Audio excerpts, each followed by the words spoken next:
um, be on camera, please, feel free to keep your cameras off. But it's always great to have the sessions like these recorded where we can share with our entrepreneurial community as well. So like I said, my name is Chris Cowie, program lead of incubation here, really working with companies that are in that, all from ideation all the way to commercialization. I'm really excited because we have two awesome and dynamic entrepreneurs with us. One, Katie, she is a resident Edge entrepreneur as well. And then he is new to our community, but came highly recommended based on a previous engagement with one of our Edge staff as well. And both of them are expert entrepreneurs. So just to get us kicked off, my colleagues will be putting some links to learn more about Edge in the chat. We have, if you want to know more about our programs, if you want to know more about how it works at Edge to be plugged into our community where you can continue to attend more sessions like this, feel free to reach out to us and we would be happy to invite you into our community. So to get us started, I want to just do a quick intro of Katie.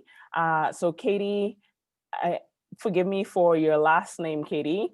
If you want to just tell me that again, sorry. No worries, it's really hard and it's the worst one to say over the phone. It's Hegdeviet. But if you get it wrong, it's totally okay. I get it wrong sometimes, so don't even worry about it. Thank you so much. So Katie Hegdeviet is a dynamic entrepreneur and the founder of Bootcamps for Change. I went onto her website today and the first thing that I saw was using her company to break the cycle of poverty through fitness. So really cool and dynamic company and on mission to improving equity and access to movement, decreasing incidences of non-communicable diseases, and strengthening low-income communities through continued learning, as well as effective programming design. So thank you, Katie, so much for being here with us today. We also have Anand Karat, and he is a technology inventor and entrepreneur who is transforming and learning and assessment experience for millions in primary, secondary, and post-secondary education for students across the world. I went on to his website as well today and I said, he wants to see a world where everyone enjoys math. And, I oftentimes reflect on- That's quite a dream, right? A powerful one.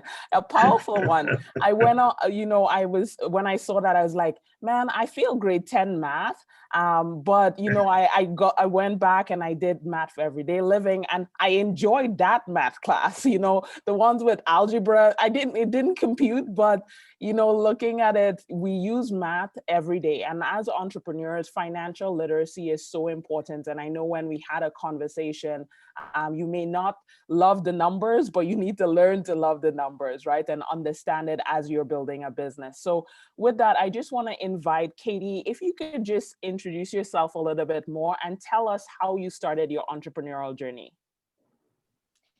Yeah, absolutely. So thank you so much for that introduction, Chris Beth. You're absolutely an angel. So my name is Katie Hegdeviet, and I started my entrepreneurial journey when I saw a call to action for a local homeless shelter here in Toronto in Caledonia and Eglinton area to provide health services for the homeless. And although I had been working with this population for 12 years, I had never really delivered services face to face. And basically what they had said was funding had been cut for residents to access the gym. And that just didn't sit very well with me. So I became a group fitness instructor. I sent a cold email to that shelter, pitched myself. I committed to teaching a fitness class in the shelter weekly for a year. And then here we are 3 years later. So after I had started it, or I had taught for a year, I knew that I wanted to increase the breadth and depth of my impact, and nothing great is ever done alone. So that's how my entrepreneurial journey started. I never thought I'd be an entrepreneur. I figured I would work in the youth space, but I didn't think that I would have my own journey in this space. So it's been really rewarding so far. That's awesome. Anand, please tell us how you started your entrepreneur journey and a little bit more about your company as well. It's been quite a wild journey. I'd say about 12 years now. In any case, we've got about a dozen people out here. I'm kind of curious. I know everyone's got their mics switched off here, and most of them don't have their cameras on. But we've got a lot of future entrepreneurs, possibly entrepreneurs, out there. But can anyone out there tell me, what does literacy mean? I mean, you can switch on your mic and tell me, or you can post that in the chat, whatever you're comfortable with. Literacy.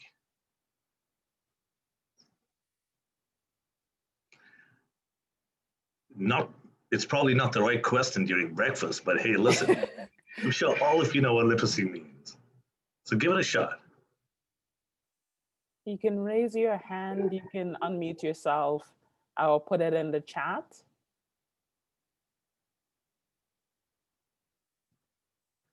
Now, folks, you all want to be entrepreneurs, right? I see in the chat, ability to read and acquire knowledge. Absolutely, absolutely. Sean, that's one right answer. I mean, so clearly, literacy is nothing but the ability to read and write. Whatever language it is, it doesn't matter, but it's the ability to read and write. Now, very similar to literacy, you've got numeracy. Now, numeracy is the ability to work with numbers. As simple as that. There's nothing much to it. Now, statistics in Canada has shown that consistently, year after year, that over half the population, talking about half the adult population, do not have the required level of numeracy to effectively function in the society. I'm gonna let that sink in a little bit. Over 50% of adults in the country. That's freaking shocking when you think about it. Now, what does that truly mean? All it means is that these folks are struggling with the ability to do their taxes, to work on budgets, to calculate tips, just to be comfortable working with numbers. Now, I'm not talking about high-level mathematics, calculus, vectors, integration, not at all. I'm talking about basic numeracy. Now, like a lot of other folks from the country I originally come from, India, we're engineers, and India churns a lot of engineers, and I'm telling you, literally by the day. So I was one of those engineers out there. I came to the country about 15 years ago, and then I was quite shocked with what I saw here. I came in to study, got into the education technology space, and then I kept seeing that a ton of people are just not comfortable with numeracy. This is quite strange. And there was a pattern that I noticed that was consistent right across the country and the United States. Clearly, what was happening was people were comfortable enough saying, you know, it's cool not to know mathematics. And it was a perception which led to this massive statistical issue right across the country. Now, there's a problem. People don't realize it. And it was clear to me that something had to be done. I had to convert something that truly is a need to a want. And that was my aim. So I followed statistics for about 5-6 years through that time, especially in Ontario, where all 24 colleges, including Sheridan, in partnership with all 72 school boards, had started this initiative called the College Math Project. And they were looking to see how could they raise the level of numeracy for students getting into the college system. But why were they doing that? You'll be once again shocked to know that 1/3 of students getting into the college system drop out of their program just because of their achievement in mathematics. That's a pretty startling number. Talking about 30+% of students literally drop out because they're just not comfortable with mathematics. Something had to be done, clearly. Well, that's when I came up with that dream. It wasn't too difficult. I just dreamt about it. I said, you know what? What if I could do something for the rest of my life? What if I could dedicate my life to pushing the boundaries of technology, to be able to build resources that can truly connect the abstractness of mathematics to its practical application, that could show people There's value in everything that they're learning. Instead of them having to go through something that's so meaningless on such a daily basis that they get so intimidated by mathematics and they stay away from it.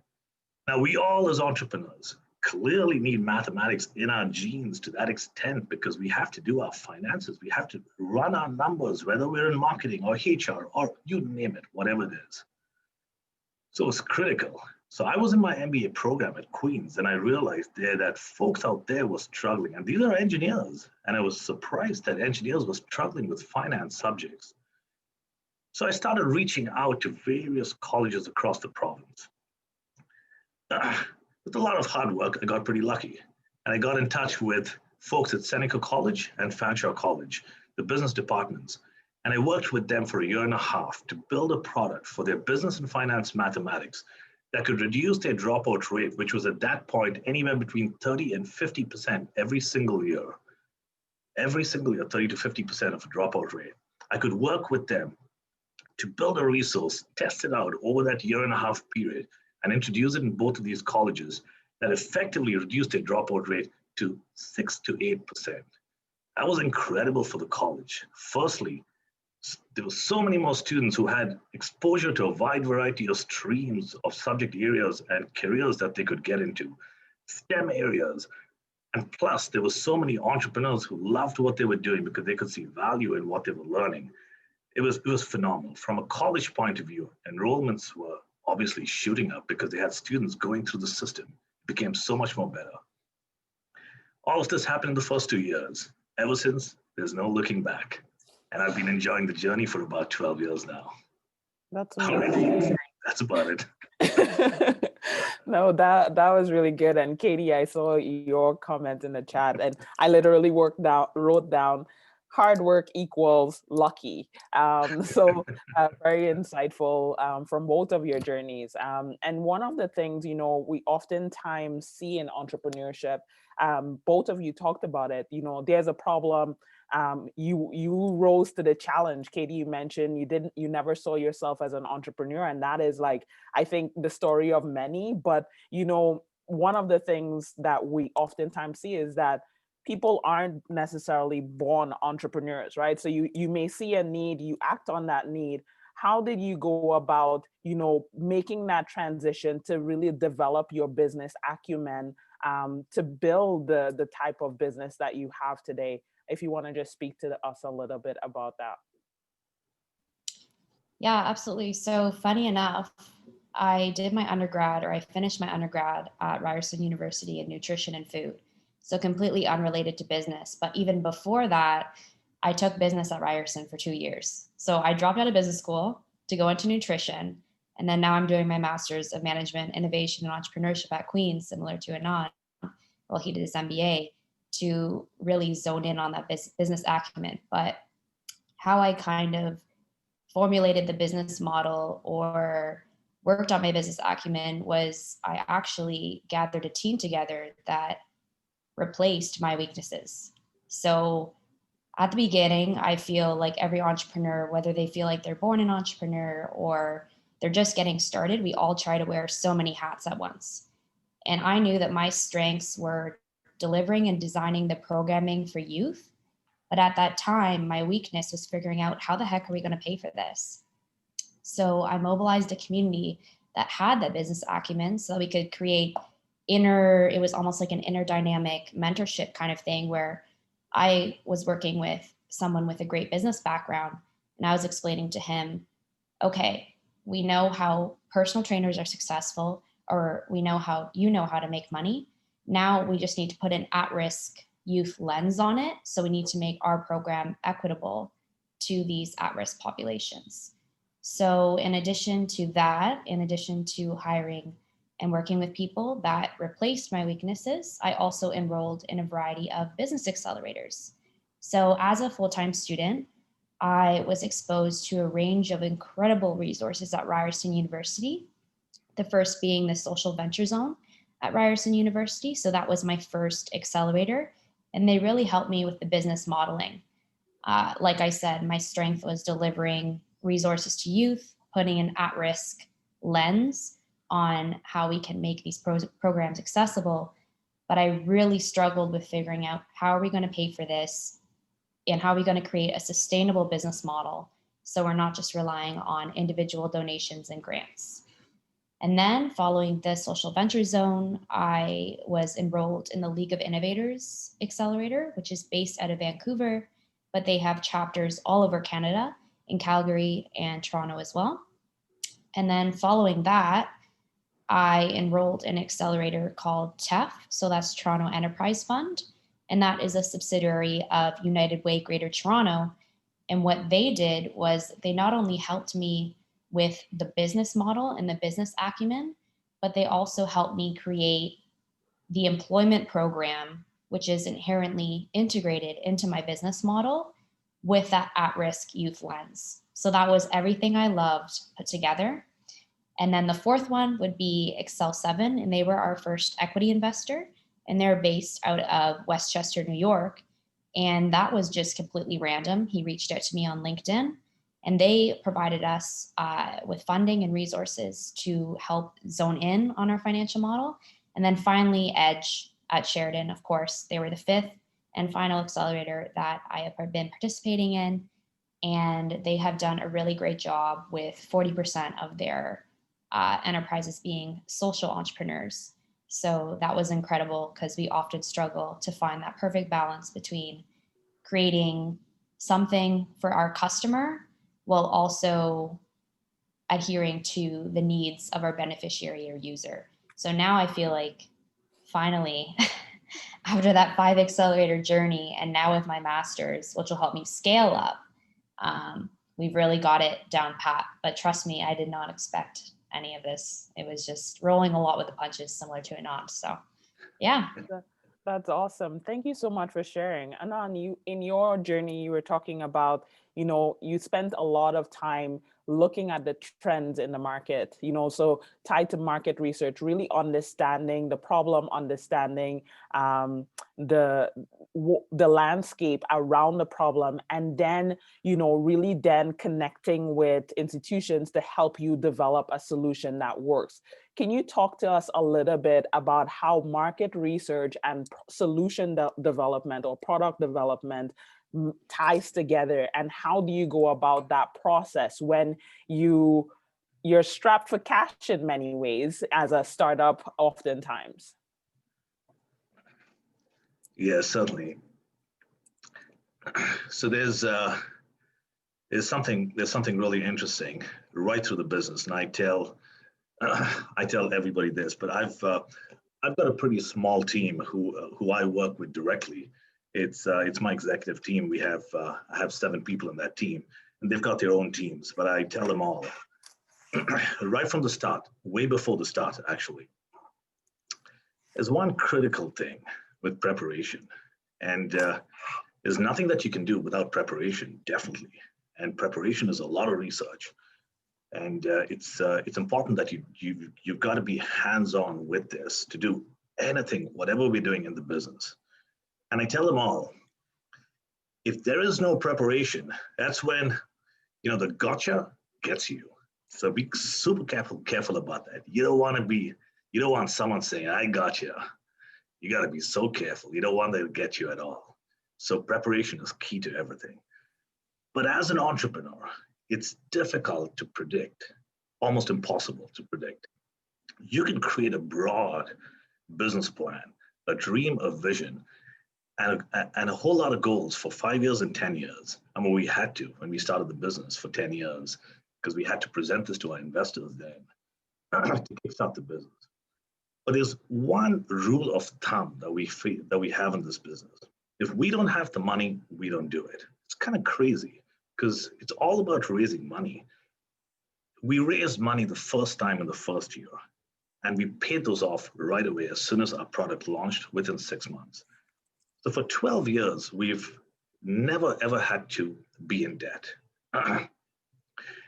And to not be in debt and to ensure that you always kept your mind on the cash flow of the business, it's critical that you're always growing, and you're growing at a pretty rapid pace to ensure that you've got a strong cash flow and a strong cash balance. So you can do a whole lot of things, as in you can you can set aside funding for those things that you cannot predict. So ultimately, I would say, although in terms of the magnitude of the cause, it's quite similar to what Katie does, but in terms of the structure and the sequence of operations, it's been quite different.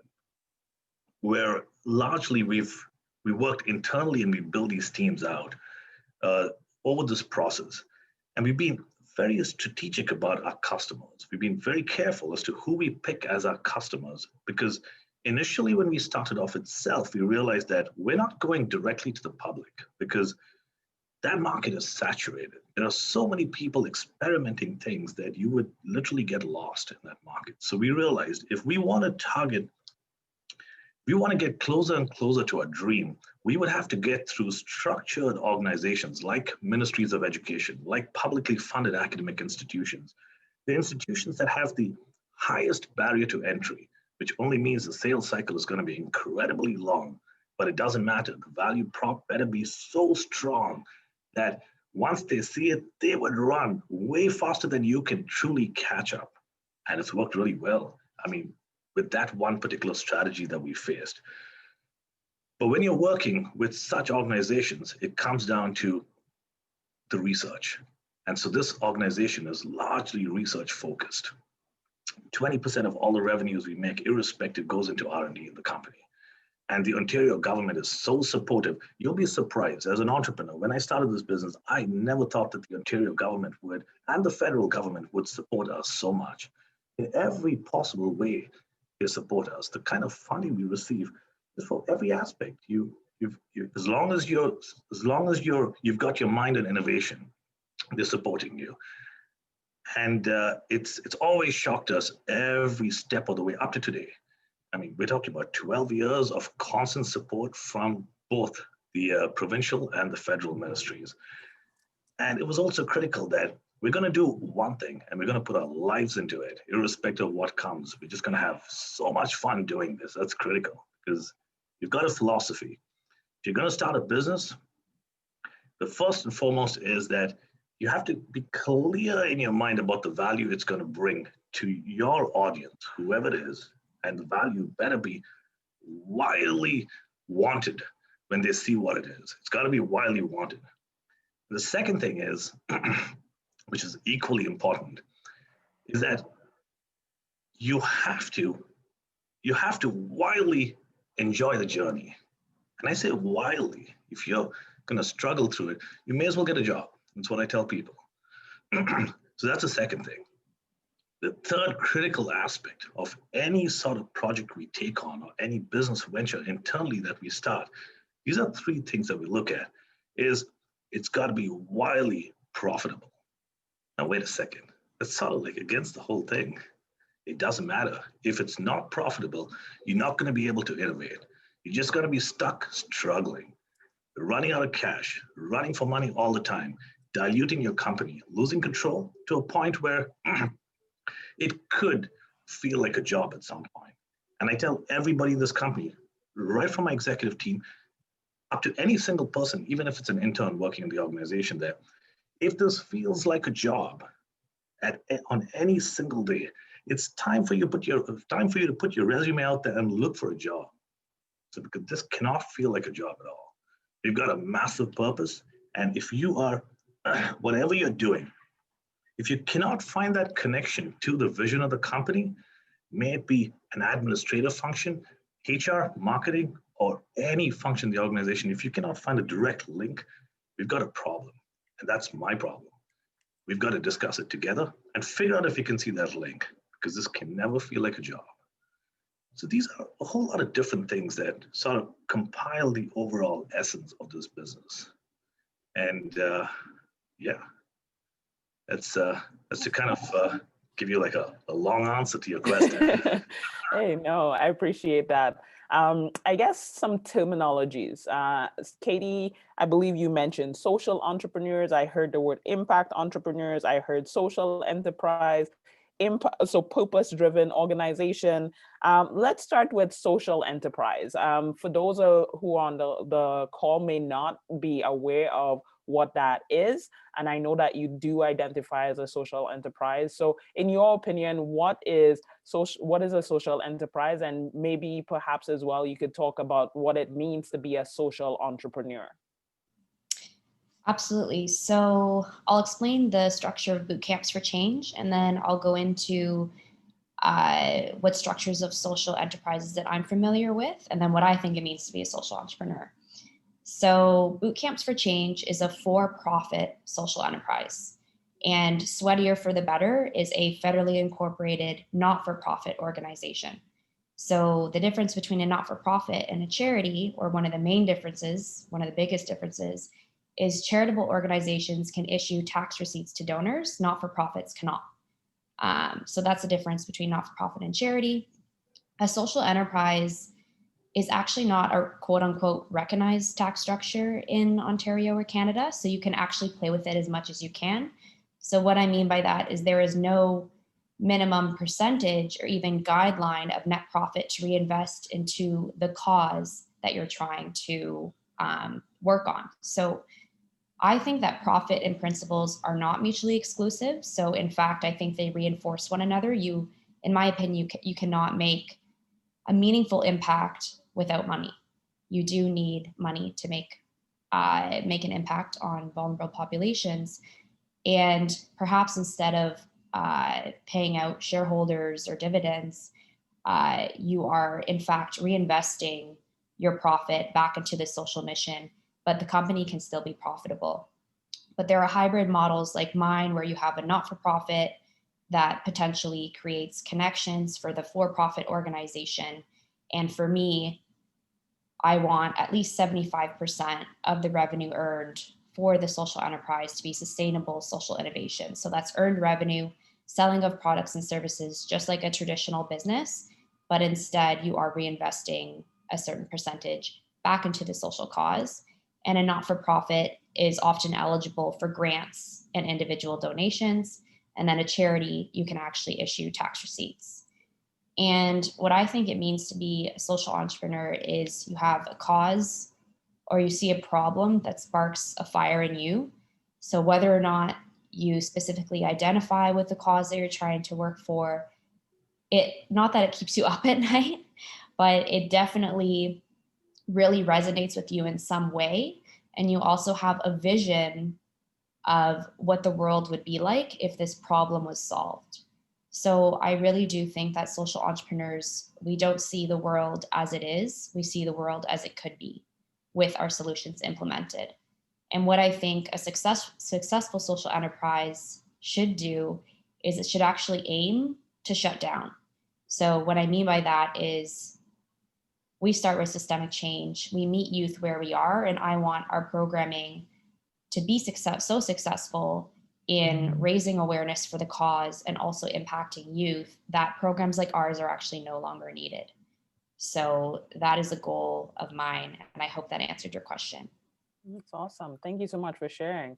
And then how do you define your company? You mentioned the word impact, impact entrepreneurship, and purpose-driven organization. Do you want to tell us about how do you define those things? Yes. So purpose-driven Cole said, sorry. Go I was going to say, Cole said it really do be keeping us up at night though. And I just had to say that. You can answer that. Absolutely, Katie, go ahead. Oh, did you ask Anon? That's my bad. Hey, that's okay. Go ahead, Katie, go ahead. Yeah, so purpose-driven would be, principles and profit are not mutually exclusive, but Anon, I'm going to let you answer too, because I want yours on the map too. Oh boy. Yeah. No, I mean, the truth about this is, I mean, although when you look at, when you look at money being a critical aspect in the work that you're doing, I mean, without which it's impossible. That's it. I mean, it's one of our three things that we look at when we're a for-profit organization. And so we look at things quite differently. I mean, everything is based on the ROI, but it's largely purpose-driven. And as I mentioned to you, at every level within the organization is purpose-driven. Now, there's a lot that we do outside of our work where we where we generate revenues. We do a lot of work internationally, and this is work we've been doing from day one. In fact, this is during the first year and a half when we were building our product. We made it our mission that from the very first sale, so we hadn't made any sales at all for the first year and a half, quite a tough time. Oh boy, those days. In any case, so we made it a point that from the very first sale that we make, we're going to start supporting for every child that we support or every student that we support in Canada, we would support a student somewhere in the world internationally. Ensure that the students got the required educational resources to succeed. But we've got to look at the funding to see how we can make this happen. But what was the business objective of that? Because everything is driven by some sort of business objective. And the key thing was, we've got a vision. Our vision is a world where everyone enjoys mathematics. Now, everyone's not going to be able to afford what we build. So how do we reach that? Or how do we get closer and closer to that dream? The only way to double that at every single point every year is for every child who can afford it, who we can support. We would support a child who cannot afford it. So from that second year onwards, from the start of our business, we got into a partnership at that time with it was Free the Children at that point, working in Haiti. And we worked with them to develop a school, to build a school in Minac, Haiti. That was our first project that we completed there with funding received from the revenues that we made out here by supporting students across Canada. And then we went on to partner with a wide variety of other organizations. And today we support children in Burkina Faso, in Haiti largely. So I make a trip there. I made a trip last year, and I'm supposed to make a trip this year too. It started last year, my trips. But the objective is to constantly keep that going on because we want to get closer and closer to the overall vision of the organization. And that's the only way we can achieve that, to ensure we double the number of students we support every single year. And that second set of students will receive a holistic educational, will receive holistic education through our support. And that's how we give back to the community. Awesome. Thank you both for sharing. At this time, I wanted to just invite anyone who may have a question on the line. Feel free to put it in the chat, or you can raise your hand. There's a little symbol there. In the more option, you can see that you can react, raise your hand, put your hand up, or come on camera and feel free to ask a question as well. I'll wait a minute. So while folks might be typing in the chat, I wanted to just ask another question. I'm just going through the folks on the line to see if I have any hands raised or anything. Okay, so Daniel asked, for those entrepreneurs who think they need to wait to give back until later on, for those entrepreneurs who think they need to wait to give back later, one, they are very successful, what would you say? I love this question. So Daniel, I would start saying to them that giving back isn't always financial. So it can be time, so it can be sharing your knowledge. And also, like we didn't have much when we were at the beginning of Boot Camps for Change. And our program can actually run on little money. It doesn't run well, of course, but you can start something like a community organization without incorporating, or you can even just perhaps start working with a larger organization and learning, and then gaining the confidence to deliver the program that's in your mind. But you don't need to wait. It doesn't always have to be financial. It can be time, it can be knowledge, it can be resources, pro bono consulting.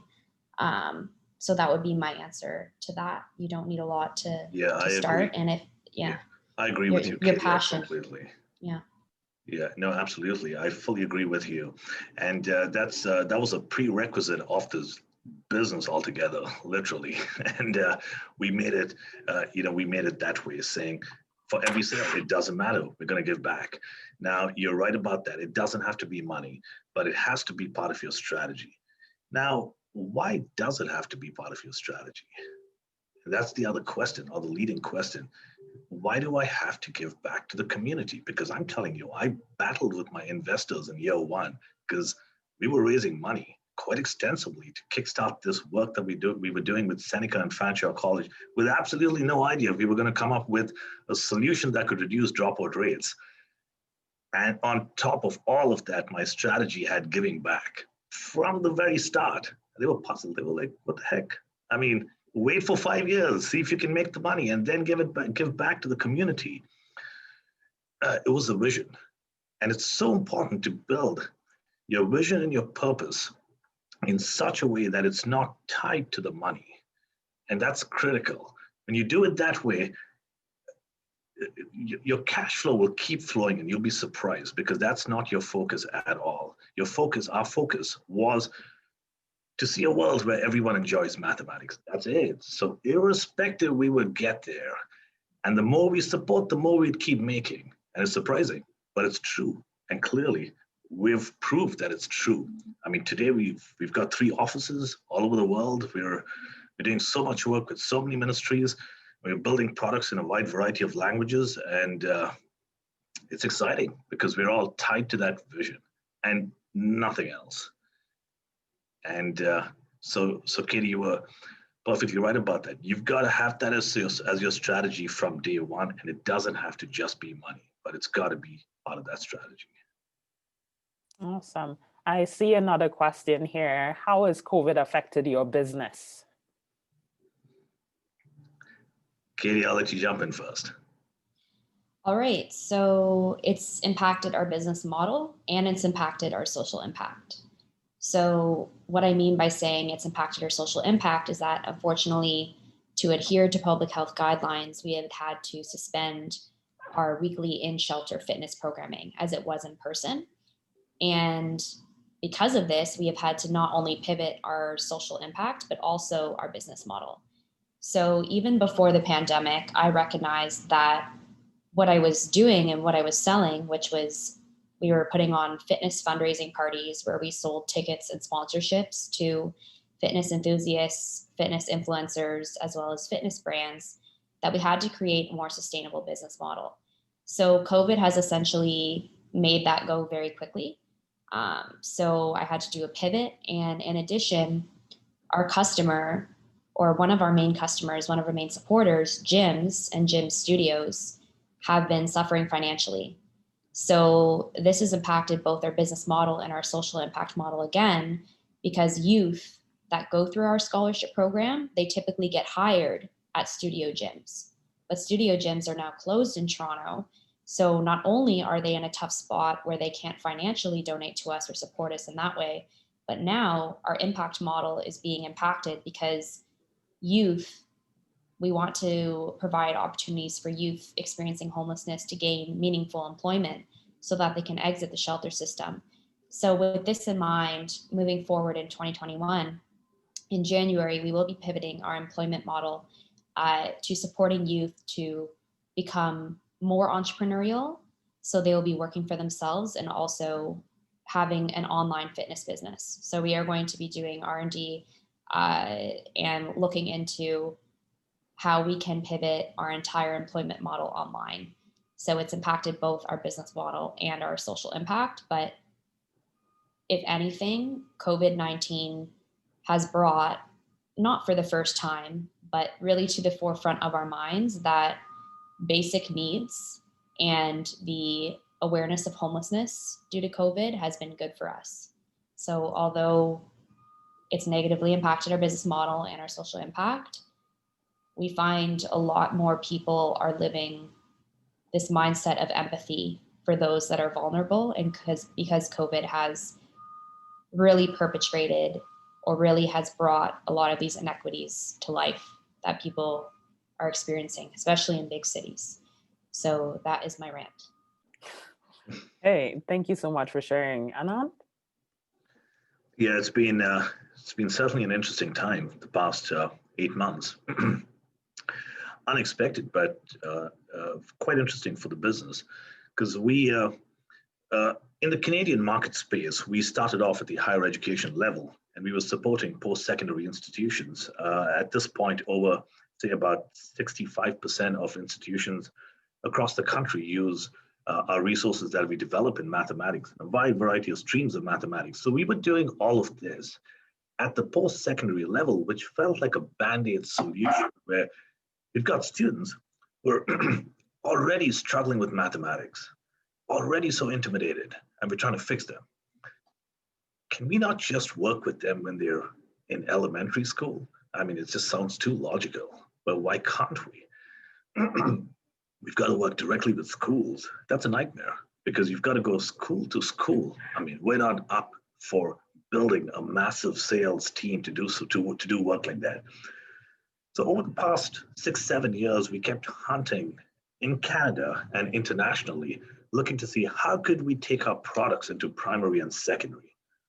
This is very much tied to your question, although it may not seem like it. So what we did was we got this opportunity in Europe working with this tiny little country called Luxembourg.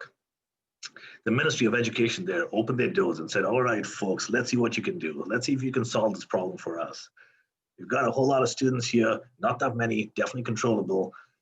We've got a small population, and they gave us a contract for 5 years. So we started building out products in 4 different languages, English, French, German, Portuguese, working with those Luxembourgish kids. It was such a great journey. And then we started working with France and Portugal and other countries in Europe, but not in Canada. And it was quite strange because we kept showcasing the work we were doing here to the ministries, because our model is to work with ministries, not directly with schools. When we started working with schools, we realized way too much work. You've got to go school to school. And it would not take me just my lifetime to reach this goal. It would take a whole lot of succession planning for the next 10 generations to get anywhere close to the goal that we set for ourselves. Not making sense. COVID hit, and it was great to see that the ministries of education right across the country have just opened their doors so much towards this online push that we've been able to get into strong partnerships through this entire 8-month period to support provincial ministries in our country. I mean, we're talking about, at this point, over the past 8 months, we've been able to support, we've received contracts to support about 1.7 million students in Canada. And it was just shocking that this happened during such a time. It's just that the country opened up for that particular requirement, saying, you know, we're going to make this happen and let's do it in the most coolest research-backed way. And we were like, all right, there you go. Perfect timing. We're right there. And this is home. So we're not really flying around the place to make this happen. Like what we've been doing for the past 6 years internationally. And so that's, of course, kept our team extremely busy because we didn't anticipate this sort of load coming in during a time like it's never come in like this, where so many provinces have come on board saying, we want to make this happen. And they realize that there is a company sort of like Ontario's hidden gem that's been doing work in Europe. And we were right there in front of them. So it was a beautiful experience, just presenting to everybody and all via Zoom.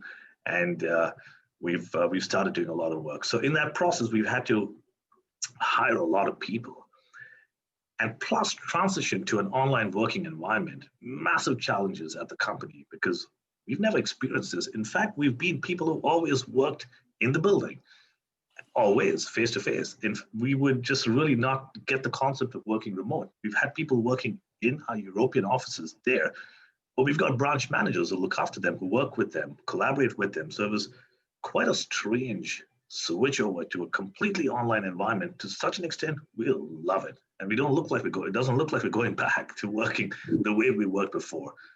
Except that in the process, over the past 5-6 years, we bought a pretty large corporate building in downtown Toronto, and we kind of stuck with it. Like, oh, geez, what do we do with this building? And now we're fully transitioning online. I'm at the building right now. I come in because I live literally 2 buildings away from here. So this is my home office, but there are about 2 or 3 people who come in too, because they live right around the corner. So it's been a lot of ramping up for us. We've had to hire we've hired about 20 odd people in this process, and we've had to set new policies, new processes.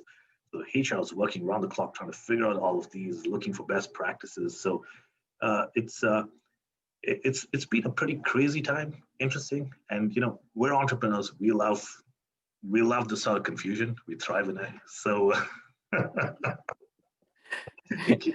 every day, chaos. That's what it is. And they're like, listen, if it was stable, if really nothing was going on, it would be boring. So it's a good environment to be in. So COVID certainly created this sort of situation for us, and it's because of I would say the lack of an organization similar to ours in the country that has been providing solutions like this with this vision, particularly to ministries of education internationally. So we fit perfectly into that requirement. And suddenly there's a big demand for that because of COVID. So that's a situation. Thank you so much to both of you for sharing. I know we're just coming up on the hour. So my final question to both of you, and I think the last question as it relates to, COVID, Katie, you talked about pivoting, and then you talked about, needing to restructure, expand your team, the learning curves associated with that. What advice do you have for entrepreneurs that are we're all experiencing COVID? Where does innovation and that constant drive to move forward fall into this, the dreams that you're working towards, the mission to no longer have a job? What advice do you have where innovation and drive play a factor in chartering the waters of surviving COVID, reinventing ourselves in a post-COVID world as well? So I'll start with you, Katie. Sure. Yes, I would say right now we're in the tango of innovation and driving this forward, because we work with youth that have diverse needs. So we need to create something that is easily adaptable in the changing market, and at the same time can be tailored towards individual youth needs. So nothing is foolproof. If COVID taught me anything, nothing is foolproof. And literally, so the ability to create something agile and adaptable needs to be built in fundamentally to your business. And we need, as a Boot Camps for Change team, we need to decide how we can create something like that while still being able to create a program that can tailor to specific youth needs. Because we recognize that with youth, especially even before COVID, one size doesn't always fit all. So literally just creating something adaptable. That is what I see innovation as in 2020 and maybe even 2021. So yeah. Awesome. Anand. Innovation and drive, where does that fit into? What advice you have for folks as they are navigating this COVID time? Where does that fit into the entrepreneurial journey? Yeah. So you see, there's one thing about this here. I mean, COVID has, has closed a lot of doors, has opened a lot of doors too, to so many new ways, behaviors, attitudes, businesses, a ton of new things. I mean, with any sort of act of God like this, usually changes the world considerably. And we've seen it happen. COVID is an extreme case, but then we've seen this happen over the past 20 years, whether it's the dot-com bubble or whether it's the real estate foreclosures, whatever it is, it creates a big shift in the world. COVID's done that too. But I feel every single person, truly every individual, has got a key requirement in life. It's so important for them to think through this so carefully. Every single individual needs to identify what their purpose is in life as soon as possible. The earlier, the better. But how do you do that? You've got to keep experimenting. The world's going to keep changing. No one's going to sit and wait.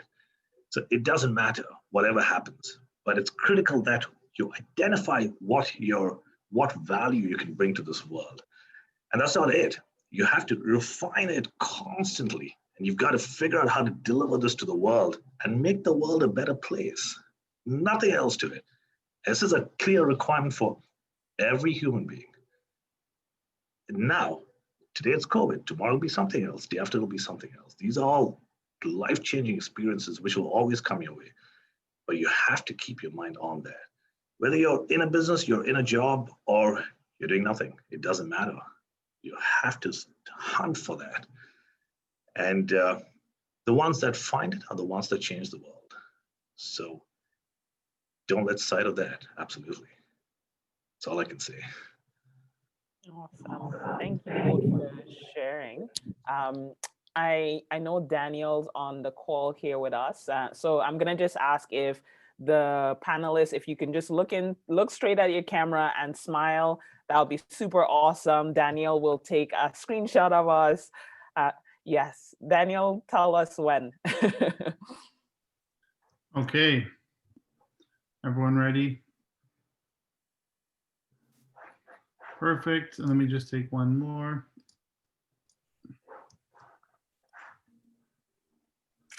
All right, thanks everyone. Awesome.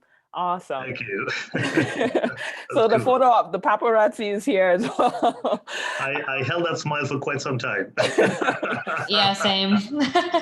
I just want to say that I think Cole just wrote, "You're both gems," and I feel like I've just, as an entrepreneur myself, absorbing the insights and the experience, the journey, just your stories are so powerful and inspirational to me in this moment. And I know for the folks that are on the call, I'm hoping as well you got something that you can walk away with, keeping, Katie put in the chat, what keeps you up at night? If you can answer that, I think that fuels the passion, and, you want to do it.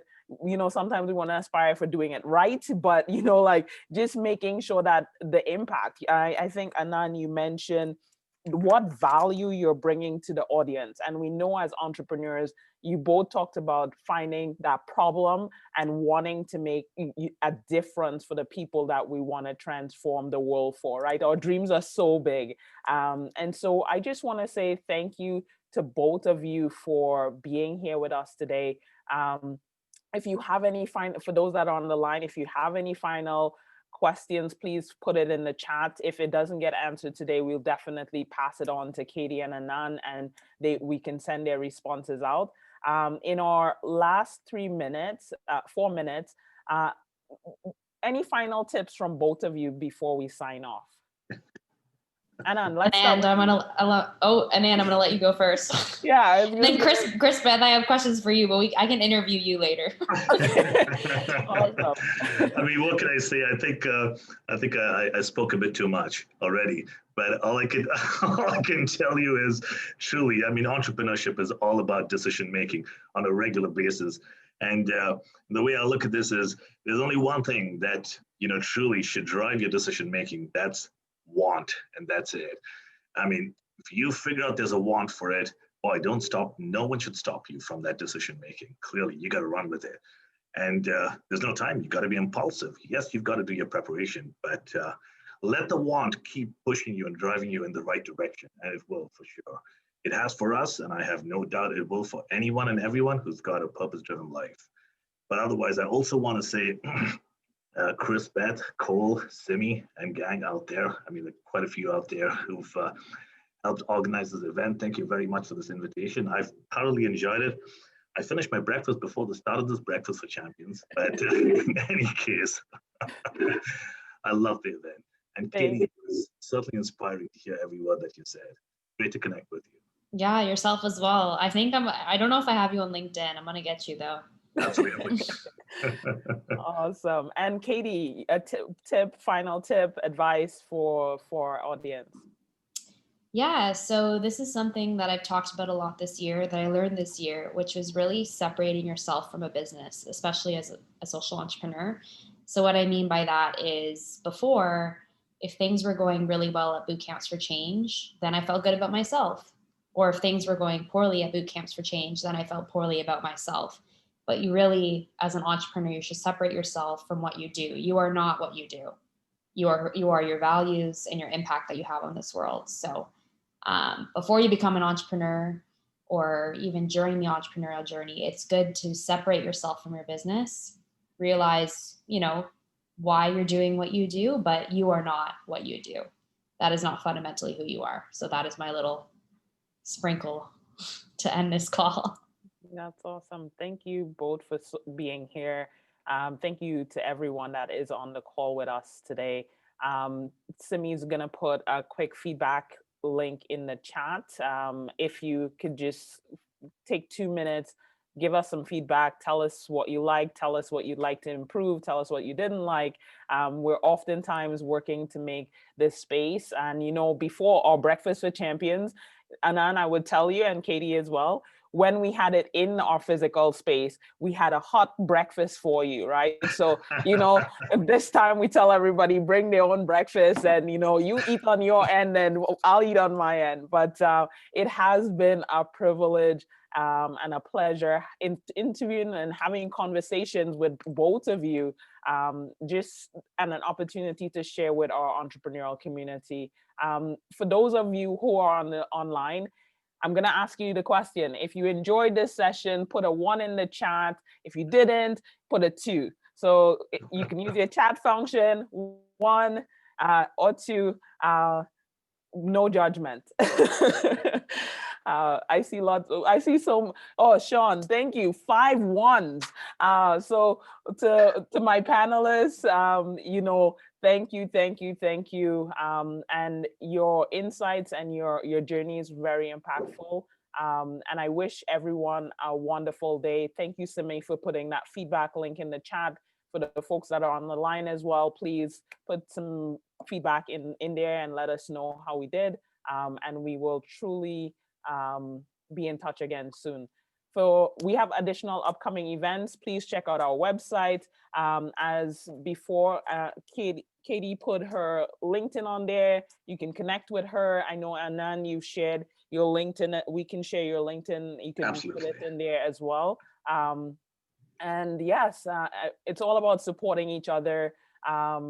If you're on the call, it's 11:01, and just quickly, if you can put your handles in the chat, Edge would love to follow and support you as well, for those of you who are in the audience also. So thank you to everyone that is here.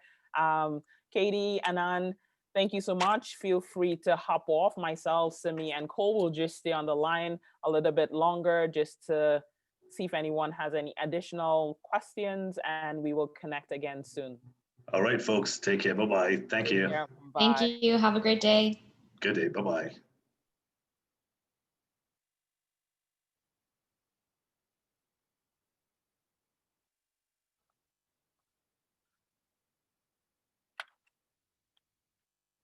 And Jody.